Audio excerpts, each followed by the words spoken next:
Good day everyone, hope you're all doing really well. Let's talk about Genshin's new endgame mode, the Stygian Onslaught. Now a lot of people have given their criticisms about the game, but one thing that I do not find in the popular discourse is that people aren't talking about how you should reward paying players, and secondly, really what are very good viable alternatives than this type of garbage. So let's talk about that in today's video. So first of all, what I really hate about this game mode is that it doesn't feel like my loyalty to playing this game for 5 years and getting C6 characters like Ayaka, Kokomi, Yamiko, Yelan is actually being rewarded at all, because this game mode says, haha, you didn't spend on the right C6 for our 5 characters, and because you didn't get the exact characters that just so happened to do really well in this event, oh well, you're just as worthless as everyone else that's F2P and low spending.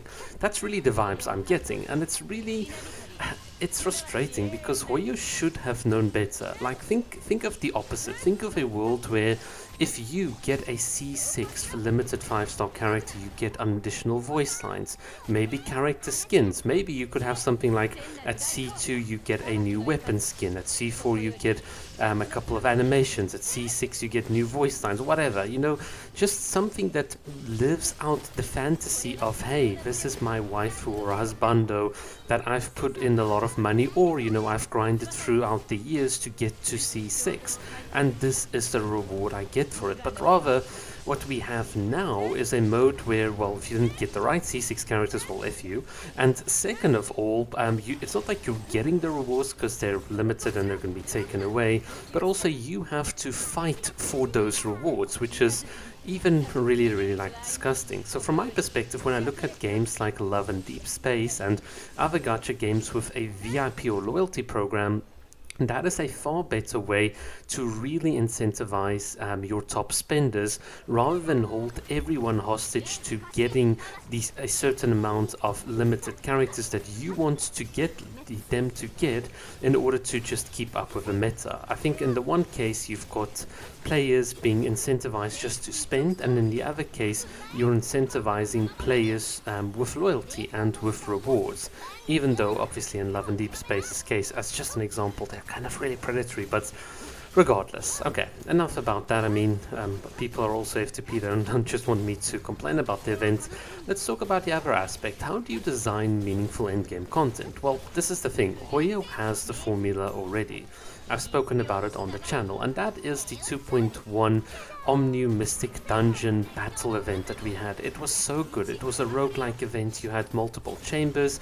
It was almost like the Divergent universe, the Simulated Universe Golden Gears in Honkai Star Rail, where you had different paths and branches, and you can pick up the cards and you get different buffs, even a buff that can give you extra constellations temporarily. I mean, these are the types of fun things that encourage you to do exploration, make choices. That's what makes Genshin alive. What makes Genshin dead is a big boss with lots of HP and specialized mechanic with a timer. That is the most boring, uninspiring way to create content. You see, the Imaginarium Theatre in Genshin, for all the things we can criticize it for, at least gives you a couple of choices. At least there's a bit of RNG to spice things up. You get some new potential future reactions, like the latest Frost Fawn or whatever thing that you had with Cryo and Dendro. That's like a great way of like doing, what do you call it, experimentation.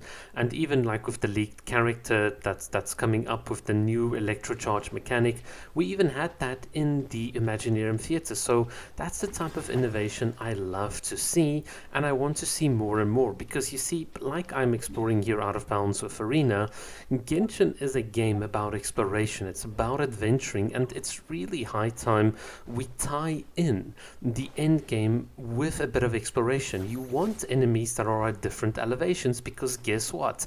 Different characters have a combat advantage against them. That like makes it fun. You want roguelike elements, you want choices, you want each character to go through a series of buffs and buffs and buffs and buffs, like for instance in the Simulating Universe or Divergent Universe in Honkai Star Rail, where you keep on adding buffs and buffs and buffs. So even if enemies do have a 40 million or 60 or 100 million HP pool, the buffs will carry you all the way. And that to me is what is so important. That just keeps things a lot more fresh. And this is why I'm also showing you this background footage, because look at this section of the overworld. It just feels so fresh when you look at this now for the first time, because it's the same environment but just now from a different perspective. And honestly, why Hoyo hasn't opened this part of the map is a complete mystery to me. But in any case, this is the type of fun that I like having. I love exploring, I love doing wacky and fun stuff with my characters, and that's the thing Hoyo misses, because the way in the past said they wanted to create games where you can enjoy your hubby or your wife or whatever. And the thing is, they're straying away from that goal, because it's all about these days monetization rather than giving you a cohesive and satisfying experience with your favorite character. And that is what I think is missing from Genshin Impact. This is why I have so much fun in glitching out the game and doing some weird stuff in the background, because this to me is exciting. And then when I think of the Stygian Onslaught, it's like, yeah, well, you didn't spend when we needed you to spend, so F you. And it's like, come on. I mean, really, you can treat your old players, even F2P players that have been with you and given you free advertising via marketing and all of that, you could treat all of us a lot better. So I'm not impressed with the new game mode. I think it is like 20 steps back from where it could be, especially since we've gotten numerous combat event modes over the years that have proven to be far better and more successful. Alright guys, that's my perspective. Thank you so much for watching.